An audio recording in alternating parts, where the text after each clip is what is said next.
I didn't get an invitation to my own brother's wedding, so I quietly booked a trip instead. My mother smiled coldly and said, "Sorry, dear, this is only for the closest people." I said nothing and walked away like it didn't matter.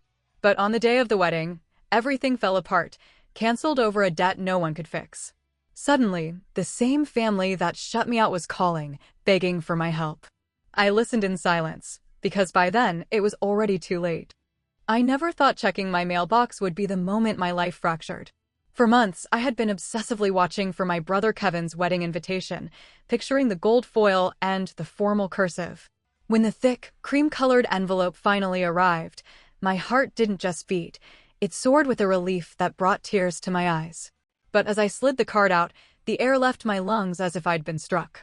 There was no invitation, no RSVP card, and no map to the venue, only a small, handwritten note that read, "Sorry, dear, this event is adults only." I stared at the paper until the letters blurred, my brain struggling to process the absurdity of those 4 words. I am 32 years old. The realization hit me with the force of a physical blow. My brother's fiancée, Stephanie, didn't just want a child-free wedding, she didn't want me there at all. Confusion, raw hurt, and a simmering defensive anger flooded through me, clashing with 3 decades of memories that told me this shouldn't be possible. Kevin and I weren't just siblings. We were the architects of our own private world, 2 kids against the tide in suburban Philadelphia. For years older than me, Kevin had always been my anchor. He was the one who taught me to ride a bike, shielding me from the scraped knees of childhood, and the one who sat through grueling hours of math homework when the numbers wouldn't make sense. In 7th grade, when the neighborhood kids were relentless about my bulky braces, Kevin was the one who chased them off, standing tall as my self-appointed protector. Our bond became unbreakable when our parents' marriage disintegrated. I was 15, caught in the crossfire of slammed doors and bitter custody battles, while Kevin was 19 and just starting his journey at Penn State. Despite the excitement of his new life, he never left me behind. Most weekends, he would drive back home just to pull me out of the house, taking me for ice cream and letting me sob about the chaos. "It's just you and me, Hales," he'd say, using the nickname only he was allowed to use. "We're the only ones who really know what this feels like." He was there, cheering the loudest, at my high school graduation.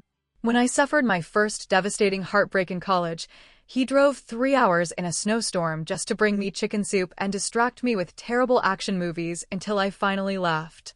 When I landed my first marketing job in Boston, he was the one who hauled my life up 3 flights of stairs and spent the night assembling IKEA furniture without a single complaint.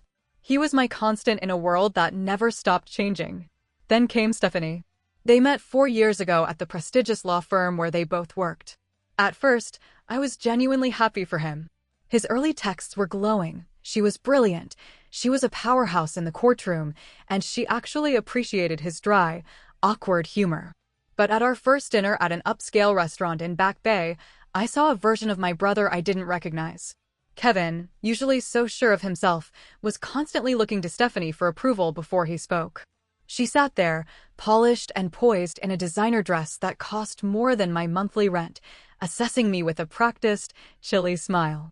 "Kevin's told me so much about you," she said, but her tone felt like a warning rather than a greeting. The erosion happened slowly. Stephanie steered every conversation toward country club connections and high-stakes litigation, making my creative marketing career feel like a hobby. When I tried to bring up our childhood, she would subtly pivot the subject, treating our shared history as an irrelevant footnote to Kevin's shiny new future. Gradually, Kevin stopped returning my calls. Our Sunday night tradition, a staple of our relationship since his college days, faded into monthly check-ins, then quarterly obligations. When we did speak, he was a ghost, talking only of his cases or Stephanie's latest accolades. He stopped asking about my life entirely. I fought to hold on. I sent thoughtful gifts, bought tickets to see the Celtics, and tried to schedule brunches that fit their busy lives. Every attempt was met with a last-minute cancellation or a polite, distant coldness. I focused on building my own life in Cambridge, rising to senior marketing manager at a tech startup and filling my apartment with plants and books, trying to convince myself I was fine. But a part of me was always waiting for him to come back. When he called 6 months ago to announce the engagement, I allowed myself to hope. I'm so thrilled for you, Kev, I told him, feeling that old warmth. You deserve everything. Thanks, Hales, he'd replied, and for a second, I heard my brother again. I offered to help with anything, designing the stationery, scouting venues, running errands. There was a long, heavy pause. That's sweet, he finally said, but Stephanie's mom is handling it. We have a planner. I swallowed the rejection and told myself the wedding would be the turning point. I imagined us dancing, laughing over old stories, and finally welcoming Stephanie into the fold. I checked the mail every day for months, waiting for that bridge to be built. The Tuesday the letter arrived was unremarkable until that moment in the lobby. Standing by the brass mailboxes, I saw the cream envelope. I practically skipped back to my apartment, clutching it to my chest like a treasure. When I read the note, the invitation, my hands began to shake so violently I dropped the card. Adults only. I'm an adult with a career and a mortgage. This was a calculated strike. I dialed Kevin immediately, but it went to voicemail. I left a message, my voice thick with disbelief. Call me back. I'm an adult. This makes no sense. An hour later, he texted, in meetings. Venue constraints. It's easier this way. The cowardice of the response made my stomach turn. I finally called Stephanie directly. She answered with a sigh of annoyance. Look, she said, her voice like ice, we're trying to keep the guest list manageable. The venue has limits. I'm his sister, I whispered, my heart breaking. His only sibling. I understand, she countered, but with family tensions being what they are, we thought this was easiest. Kevin says you haven't been close, and with your tendency to be emotional, we didn't want any drama. I felt like she'd slapped me across the face. My tendency to be emotional? For wanting to be at my brother's wedding? Before I could find my voice, she hung up. I sat in the silence of my apartment and opened Instagram, only to be hit by a barrage of posts from mutual friends. People I barely knew were celebrating their invitations. Everyone was going except me. Even my mother, when I called her, admitted she knew. Stephanie's parents are paying, Haley. I tried to talk to him, but I have to be there. He's my son. The betrayal was total. I looked at old photos, Kevin giving me a piggyback ride, us grinning at my graduation, and I realized that person was gone. I wasn't just being excluded from a party, I was being erased from a family. A strange, cold calm settled over me. If they wanted me to be the drama, I would give them silence instead. I went to work, requested every second of my 4 weeks of accumulated vacation time, and booked a one-way ticket to Bangkok. I would not stay in Boston to be the pathetic sister left behind. I packed my bags, leaving the childhood photo albums on the shelf. This wasn't about looking back anymore. As I locked my door and headed to Logan Airport, I felt a flicker of something I hadn't felt in years: autonomy. If Kevin was rewriting our past to fit Stephanie's narrative, then I was going to write a future that didn't require his permission. I boarded the plane, leaving the ghost of my brother behind in the terminal, and headed toward a world where I wasn't an inconvenience, but a woman starting over. While I wandered through foreign streets, thousands of miles from the life I once knew, the preparations for a celebration I was forbidden to attend continued without a hitch. My phone pinged with a casual update from my mother about the wedding flowers, her tone completely oblivious to the jagged glass her words sent through my chest. A sudden wave of dizziness hit me, the humid Bangkok air turning thick and unbreathable. I stumbled toward a weathered wooden bench, my heart hammering against my ribs. A panic attack. Here, in the middle of a bustling Thai market, surrounded by strangers. It felt like the perfect, pathetic climax to my exclusion. An elderly Thai woman from a nearby flower stall noticed my distress. She approached slowly, her face etched with a map of kind wrinkles that transcended the language barrier. I tried to offer a polite nod, but the first sob broke through, and then the rest followed in a torrential release of weeks of suppressed shame. Without a word, she disappeared into the colorful shadows of her stall and returned with a small cup of cool water and a single, fragrant jasmine flower. With a touch as light as a feather, she tucked the bloom behind my ear. "Beautiful lady, no cry," she said in halting, melodic English, patting my hand with maternal warmth. Thailand, happy place. That simple, unsolicited kindness from a stranger broke something wide open in me. I accepted the water with trembling hands, the sweet, heady scent of the jasmine cutting through the fog of my panic. As my breathing finally steadied, I looked at her small, vibrant world of flora and purchased one of her most intricate flower garlands, overpaying deliberately as a silent thank you. Her radiant smile as she waved me goodbye was the first genuine human connection I had felt in months. It was a reminder that I still existed, even if my brother had decided to look right through me. That night, I found a tucked-away restaurant where the menu was a mystery.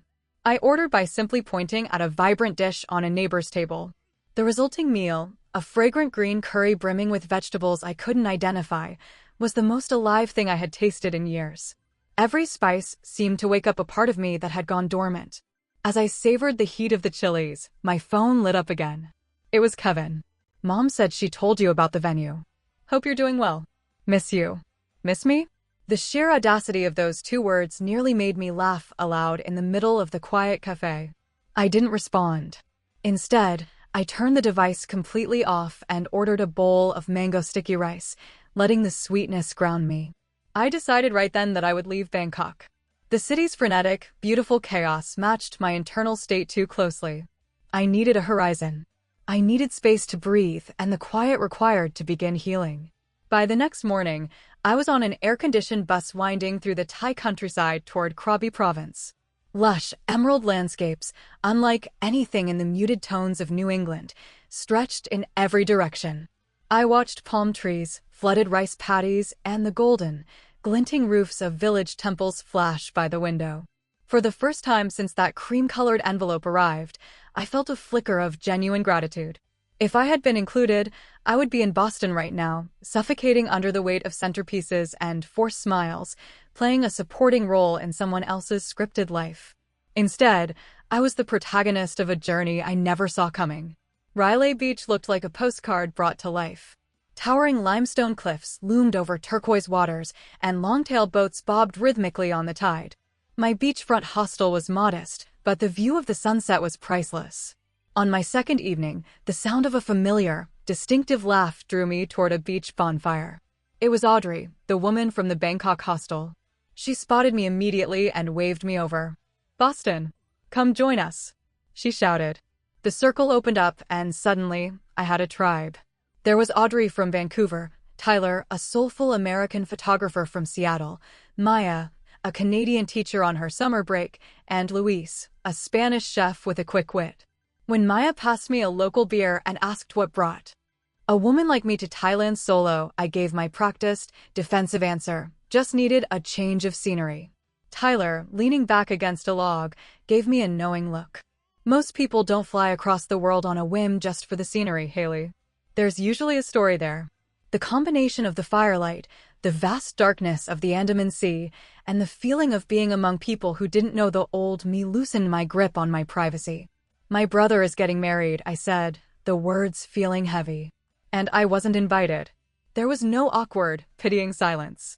Instead, there was a collective roar of indignation. "That's messed up," Tyler said firmly. "Family can hurt you in ways no one else can even imagine." Luis nodded in agreement, sharing how he hadn't spoken to his father for 3 years after his culinary graduation was snubbed for a golf tournament. The floodgates opened.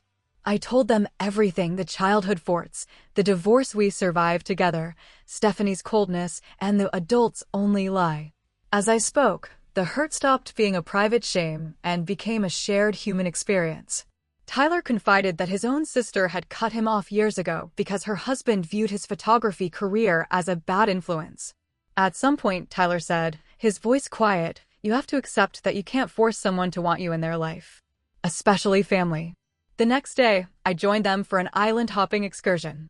We spent hours snorkeling over vibrant coral reefs and climbing rocky outcrops for panoramic views. For the first time in forever, I forgot to be the rejected sister.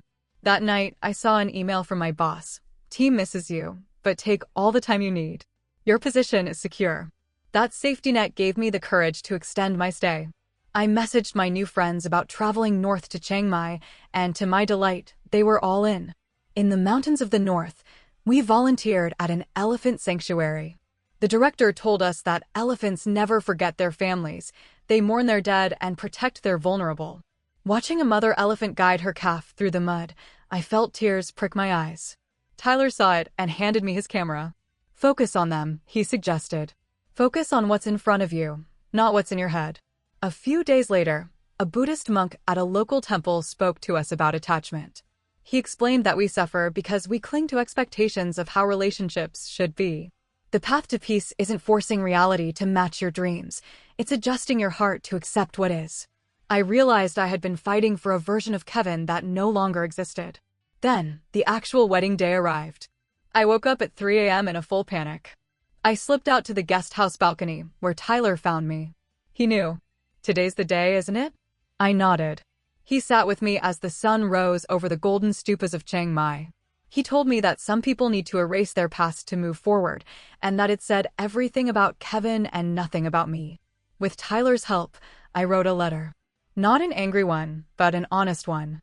I told Kevin I was in Thailand, finding my own way, and that while I would always cherish the brother he used to be, I was no longer waiting for his permission to be happy. I sealed it, feeling a massive weight lift. That evening, my phone rang. It was my mother. She told me the wedding was perfect, but then she added, "Your brother kept looking for you, Haley. He scanned the room all night like he expected you to walk in." Later that night, a drunk dial came from Kevin in Bali. "I made a mistake, Hales. Should have had you there. We'll fix it when I get back. I promise. Love you." I heard Stephanie's sharp voice in the background telling him to hang up, and then the line went dead. I sat in the Thai moonlight, realizing that a fix from a man who couldn't even speak to me without his wife's permission wasn't a fix at all. I looked at the whiskey Tyler poured for me and realized that for the first time, I didn't need Kevin's regret to feel whole. I was already whole. I sat on the balcony in the humid Thai night, the small glass of whiskey warming my palm and the weight of Kevin's drunk-dialed confession hanging in the air. 2 months ago, that call would have been my lifeline, the one thing I prayed for every night. Now, it felt like a ghost story, a whisper from a past version of my brother that I no longer quite trusted. Words are easy, I thought, especially when they are blurred by alcohol and distance. Tyler, sitting beside me in the companionable silence of Chiang Mai, seemed to read my mind. He suggested that remorse is easy to find at the bottom of a bottle, but much harder to maintain in the cold light of day. He was right. Kevin had months to stand up for me, to tell Stephanie that his only sister wasn't a negotiable line item on a guest list. He had chosen not to, repeatedly and deliberately. One late-night phone call from a balcony in Bali didn't erase the calculated silence of the last 4 years. I thought back to what the monk at the temple had said about directing energy where it can actually make a difference. I had spent so much of my soul trying to preserve a relationship that Kevin wasn't equally invested in. Looking out at the twinkling lights of the city, so far from the brownstones of Boston, I realized I felt more at home in my own skin than I had in a decade. I turned to Tyler and told him I needed to set boundaries. If Kevin reached out sober, I wouldn't settle for more empty promises. I needed consistent actions. I needed to know that I mattered more than the approval of his new in-laws. But even more importantly, I realized that my happiness could no longer be a hostage to his choices. Tyler clinked his glass against mine, a small smile playing on his lips. "That," he said, "sounds like the beginning of your freedom." My final days in Thailand passed in a vibrant kaleidoscope of experiences that felt like a rebaptism. I released a paper lantern into the ink-black night sky during a local festival, watching my lingering resentment float away until it was just another pinprick of light. I learned to cook authentic pad thai from a grandmother who spoke no English but communicated everything through the universal language of smiles and seasoned pans. I meditated at sunrise with Maya, photographed the chaotic beauty of the street markets with Tyler, and tasted fruits I couldn't name with Luis. With every new memory, the wedding and its jagged aftermath receded. It was still a significant hurt, but it was no longer the headline of my life. On our last night back in Bangkok before our respective flights, Audrey pulled me aside. "You're different than when we met," she observed. "You're less tense. You're actually here." I told her Thailand changed me, but as the words left my mouth, I corrected myself. Thailand gave me the space to change myself. We exchanged contact info with the kind of genuine intensity only solo travelers understand. Tyler was heading to Vietnam, Maya back to her classroom in Canada, and Luis to Indonesia. Our paths had crossed for a few fleeting weeks, but they had proven to me that family could be found in the most unexpected places. The long flight back to Boston was my staging ground. The journal I'd started on the way out was now overflowing with more than just travel logs. It held a blueprint for a new life. I arrived at my apartment and found it smelling slightly stale, a relic of the woman I used to be. I threw open the windows to let the crisp autumn air in and began to rearrange my world. I hung the photographs Tyler had taken of our adventures and created a meditation corner inspired by the temples of Chiang Mai. I wasn't just coming home, I was moving into a version of my life that I had finally claimed for myself. At the office, the change was undeniable. My boss told me I was practically glowing after I pitched a fresh, bold campaign for a struggling client.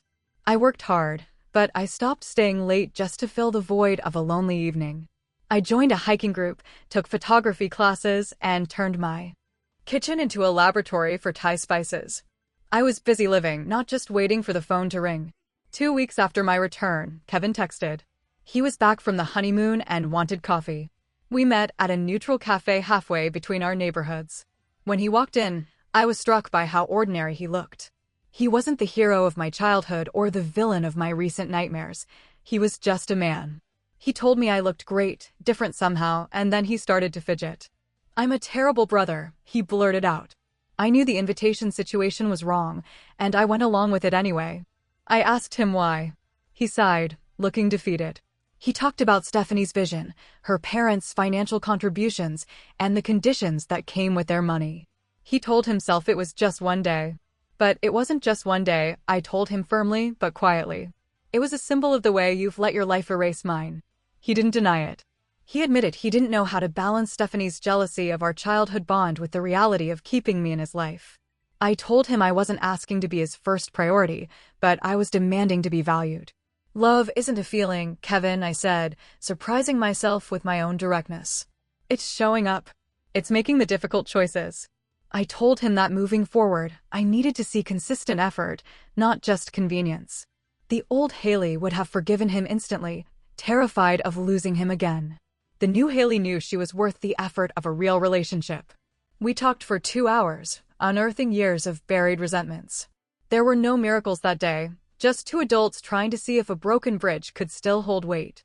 As the months turned to winter, Kevin began to try. He called weekly, we had lunches, and he even invited me to their home for dinner. Stephanie remained frostily polite, but I found that her opinion no longer had the power to wound me. I didn't need her permission to exist. Thanksgiving was the ultimate test. Sitting at my parents' table with Stephanie across from me, I felt centered. I had spent the morning meditating, and I was determined to be present. Kevin noticed her dismissive tone and, for the first time, he redirected the conversation to include me. On the back porch after dinner, he thanked me for coming. I told him I almost hadn't. I'd had an offer to join Tyler in Peru. When I showed him the photos of the tribe I'd found in Thailand, he looked at me with a hint of wistfulness. "You've built quite a life while I wasn't paying attention," he said. "I had to," I replied. "I couldn't keep waiting for you to fix mine." That night, back in my sanctuary of an apartment, I looked at a framed photo on my wall. It was the one Tyler took of me at the sanctuary, head thrown back in laughter, looking completely alive. My calendar was full of upcoming adventures, a reunion in Japan, hiking in Maine, and new classes. The journey that began with a painful exclusion had led me to a much broader world. Kevin was no longer my entire definition of family. He was now just one important thread in a much richer tapestry. I saw that he had liked my latest Instagram post, a small gesture, but a sign that he was finally seeing the woman I had become. The path is still uncertain, and Stephanie may never be my friend, but I am no longer afraid. The uninvitation was a tragedy that turned into a gift. In losing the brother I thought I needed, I finally found the person I had been looking for all along, myself.